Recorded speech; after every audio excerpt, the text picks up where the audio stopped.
You know, some pregnancies seem to glow from the outside. People see the belly, the nursery photos, the baby shower smiles, and they assume everything is beautiful. But the women sitting in my examination room, they know a different story. Brittany knew that story by heart. She had spent 8 months feeling like her own body was a stranger. First came the bleeding at 14 weeks. That terrified phone call at midnight, the drive to the hospital, the hours of waiting while her husband Mark held her hand so tightly his knuckles went white. Then the diagnosis of placenta previa, which meant weeks of bed rest, no lifting, no walking too fast, no living like a normal soon-to-be mother. Every time she stood up too quickly, she held her breath, waiting for something to go wrong. But nothing went wrong. Not exactly. She just existed in that strange gray space between fear and hope, unable to fully celebrate because celebrating felt like tempting fate. By the time she reached 37 weeks, Brittany was exhausted in a way that had nothing to do with sleep. She had memorized the sound of the fetal Doppler. She had learned to read her own ultrasound reports. She had stopped telling people when she felt the baby move, because she was tired of explaining why she checked for kicks every 20 minutes. And yet, when her doctor finally said the words, "It's time," Brittany felt something she hadn't expected. Not fear. Not relief. Something closer to surrender. She looked at Mark, who had already started packing the hospital bag for the 3rd time, and she realized they had done everything right. They had been careful, cautious, terrified, and faithful. Now all that was left was to walk through the delivery room doors and trust that the last chapter would be different from the ones before. She didn't know that the silence was waiting for her.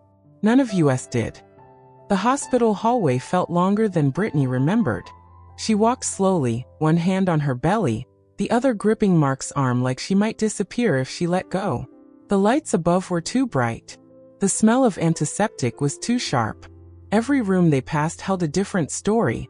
Some joyful, some complicated, some she didn't want to imagine. When they reached the delivery suite, Brittany stopped at the threshold. Just for a second. Mark asked if she was okay, and she nodded, but neither of them believed it. She was walking into a room where everything could change. Where everything would change. She just didn't know how. I met her inside. She was already in the hospital gown, her hair pulled back, her face pale but determined. I introduced myself and watched her eyes scan the room. The monitors, the instruments, the bassinet waiting in the corner. She counted everything like she was preparing for battle. Her vitals were stable. The baby's heartbeat was strong. On paper, this was a straightforward delivery. But Brittany kept touching her belly in small, nervous circles, and Mark kept checking his phone even though there were no messages to read. They were both waiting for the other shoe to drop. 8 months of worrying had trained them to expect disaster. I sat beside her bed and asked how she was feeling. Not the clinical question, the real one. And Brittany looked at me with tired eyes and said something I've never forgotten. She said, "I just want to hear him cry. That's all I need. Just one cry, and I'll know he's real." Neither of us knew how long that cry would take. The first contraction arrived like a warning.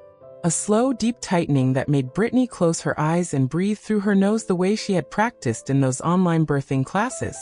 Mark stood beside her, counting seconds like a coach on the sidelines. For a while, everything followed the rhythm they had prepared for. But labor doesn't care about preparation. By the 4th hour, Brittany stopped counting. The contractions came faster, harder, wrapping around her back and pressing down into her hips. She gripped the side rails of the bed and made sounds that weren't words anymore. Mark wiped her forehead with a cool cloth, but his hands were shaking, and she noticed. Of course she noticed. The monitors showed progress. Her cervix was opening. The baby's head was descending. Everything looked textbook. But Brittany kept saying the same thing between contractions. Something feels different. Something doesn't feel right. I checked her. I checked the monitors. I checked the baby's position. Everything measured within normal range.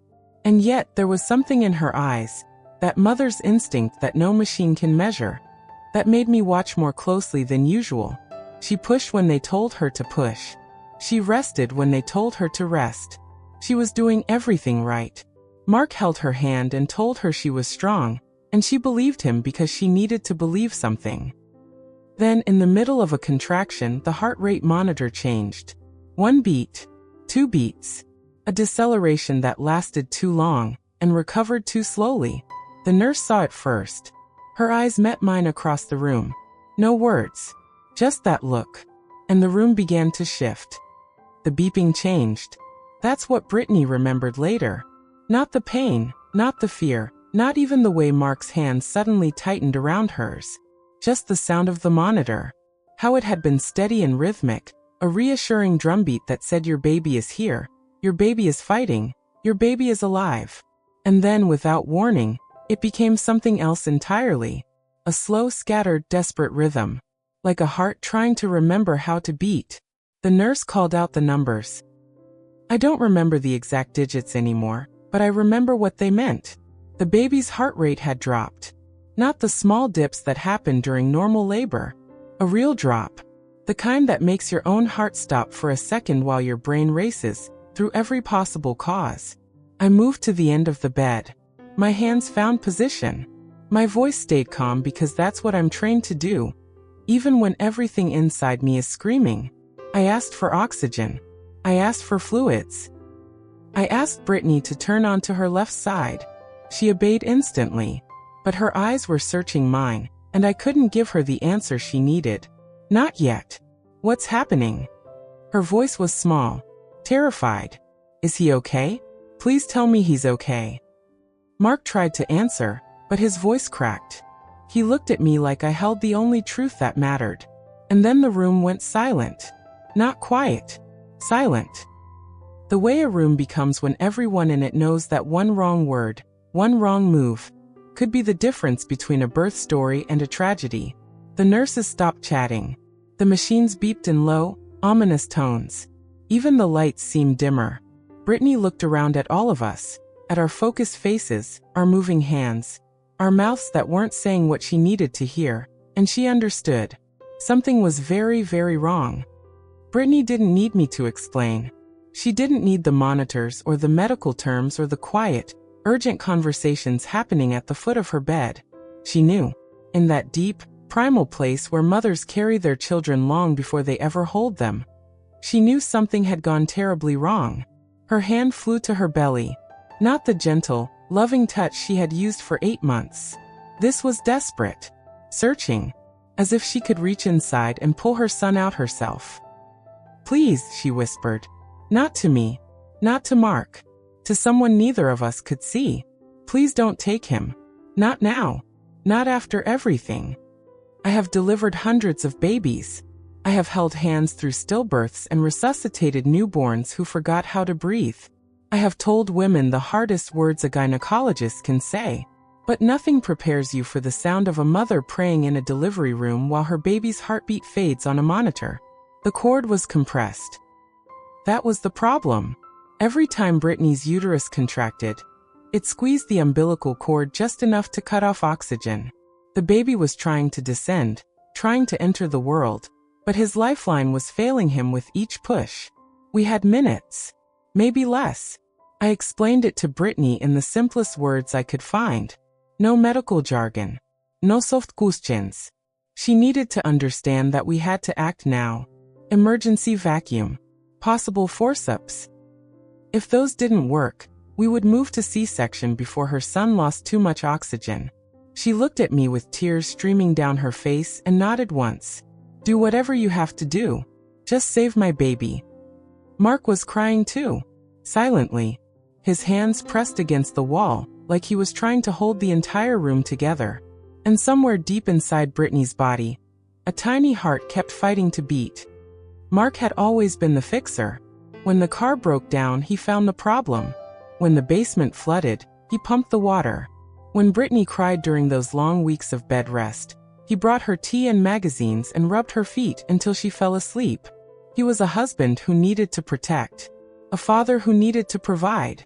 And in that delivery room, for the first time in his life, he couldn't do a single thing to help. He stood against the wall, his arms crossed so tightly across his chest that his knuckles turned white. The nurses moved around him like he wasn't there. The medical equipment beeped and whirred. I gave orders in a voice that sounded far calmer than I felt. And Mark just watched. Powerless. Invisible. Breaking. Later, he would tell me that the silence was the worst part. Not the fear. Not the uncertainty. The silence. Because in silence, his mind filled in every gap with the worst possible ending. He imagined calling his mother-in-law. He imagined an empty bassinet. He imagined driving home without his son. He tried to catch Brittany's eye, tried to give her some signal that everything would be okay.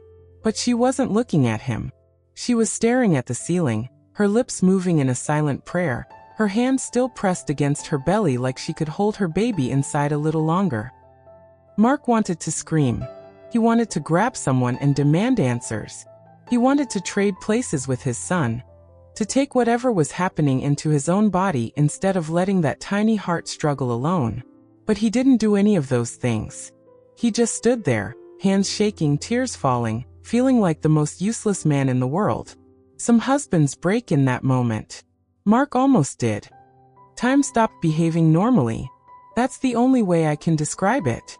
Every second stretched into something thick and suffocating, like trying to breathe underwater.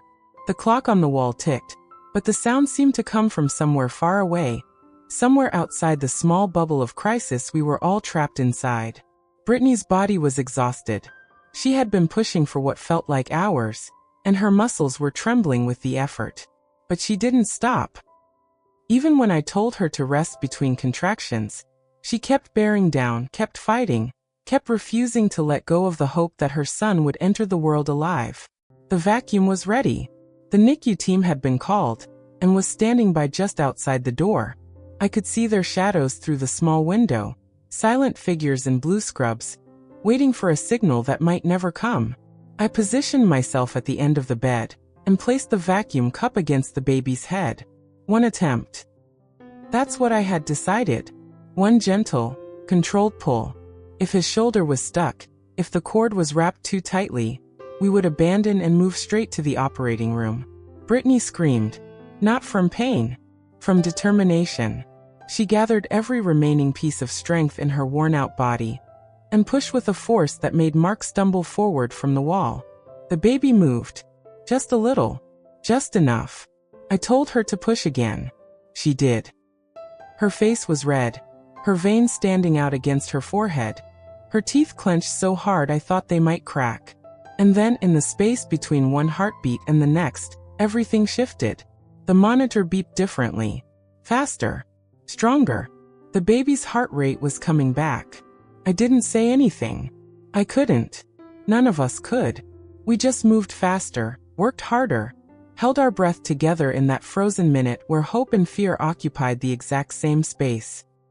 Brittany looked at me with wild, desperate eyes. Is he coming? Please tell me he's coming. I nodded once.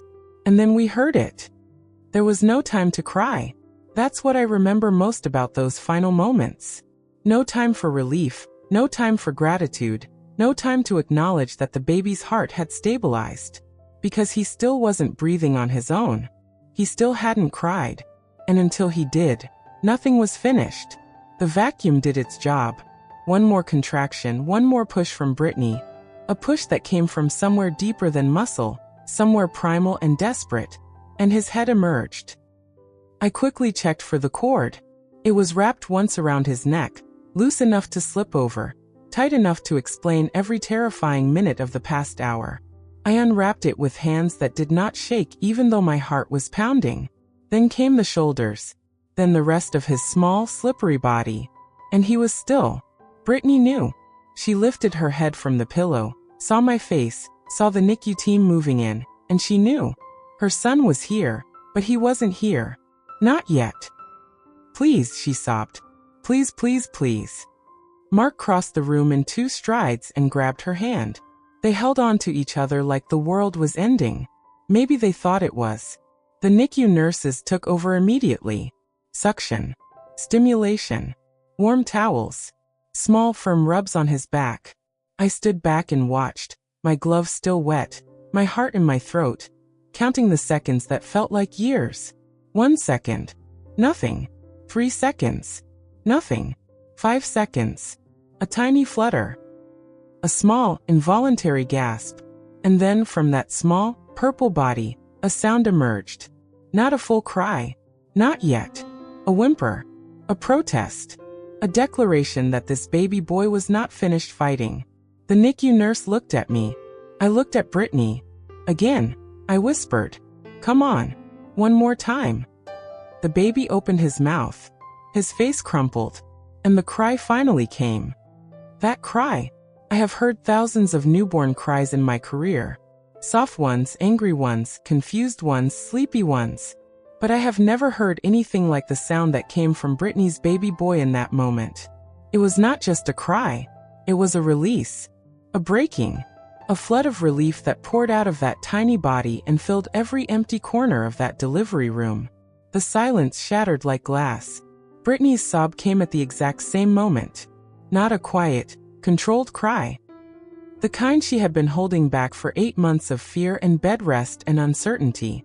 This was loud. Ugly. Primitive. The sound of a mother who had been standing at the edge of a cliff and had just been pulled back. "Oh my God," she kept saying, over and over, her hands reaching for her son even though he was still in the NICU nurse's arms. Oh my God, please give him to me." Mark didn't say anything. He couldn't.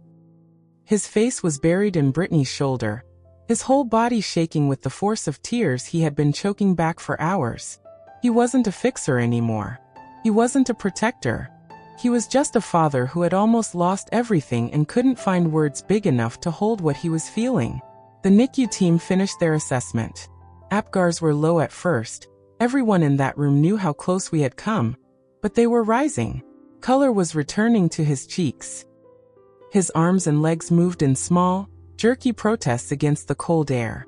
And then, finally, after what felt like an eternity of watching and waiting, one of the nurses wrapped him in a warm blanket and placed him on Brittany's chest. She looked down at him. He looked up at her, eyes unfocused, mouth open, still crying but quieter now, as if he recognized her voice, her smell, her warmth. "Hi, baby," she whispered. "Hi, my sweet boy. I'm your mommy. I've been waiting so long to meet you." Mark lifted his head and placed a trembling hand on his son's back. And the room that had been so silent, so terrifying, so full of fear, finally began to breathe again. Some stories deserve to be remembered. This was one of them. The first hour after delivery passed in a quiet blur. The NICU team stayed nearby, watching monitors, checking oxygen levels, making sure that the baby boy who had fought so hard to enter the world would continue to fight now that he was here. But slowly, one by one, they stepped back. The crisis had passed. What remained was something softer, something sacred. Brittany could not stop counting. She counted his fingers. She counted his toes. She counted his tiny breaths, the rise and fall of his chest, the small twitches of his lips as he dreamed whatever newborns dream. Every number was a small victory. Every breath was a gift she had almost been denied. Mark sat on the edge of the bed, his body angled toward them both like a shield. He hadn't stopped touching his son since the baby was placed in Brittany's arms. A finger on the tiny hand, a palm against the small back. He was making up for all those moments during labor when he couldn't reach, couldn't help, couldn't protect. "I'm sorry," he whispered to Brittany. She looked at him confused. "I couldn't do anything. I just stood there. I couldn't save him." Brittany reached up and touched his face, her fingers still trembling from exhaustion and adrenaline. "You stayed," she said simply. "You didn't run. You stayed. That's everything." The baby stirred. A small whimper. Then a rooting reflex, his mouth searching toward Brittany's chest. She laughed, a wet, broken, beautiful laugh, and looked at me with tears still streaming down her face. "He's hungry," she said. Like she couldn't believe something so normal, so ordinary, so wonderfully alive was happening. I helped her position him. She winced from the pain of delivery, from the exhaustion of hours of labor, from the emotional whiplash of almost losing everything and then being handed it back. But she didn't complain. She just held her son and watched him nurse and whispered his name over and over like a prayer. Mark finally sat down. His legs gave out. He slumped into the chair beside the bed and covered his face with his hands. No one spoke for a long time. No one needed to. Some moments are too big for words. This was one of them. 2 days later, I walked into Brittany's postpartum room for the final discharge check. The morning light came through the window, soft golden, nothing like the harsh fluorescent lights of the delivery suite.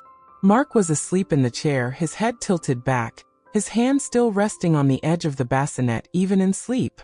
Some habits form fast when you've almost lost everything. Brittany was awake. She was holding her baby boy against her chest, swaying gently, humming a song I didn't recognize. When she saw me, she smiled. Not the exhausted, terrified smile from the delivery room. A real one. Tired, yes, but peaceful. He slept 4 hours last night, she said quietly, like she didn't want to wake Mark. Can you believe it? 4 hours. I kept waking up to check if he was breathing. I sat beside her bed and looked at the baby. Pink cheeks, dark hair, fists clenched in that fierce way newborns have, like they're still fighting for something even when they're safe. He was perfect. Not because nothing had gone wrong, but because everything had gone wrong, and he was still here. You did beautifully, I told her. Both of you. She shook her head. I didn't do anything. The team did. You did. I just lay there and prayed. I reached out and touched her hand. You pushed when you had nothing left. You fought when your body was finished.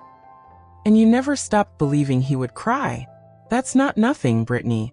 That's everything. She looked down at her son. A single tear rolled off her cheek and landed on his blanket. He didn't stir. He just breathed. Steady. Strong. Alive.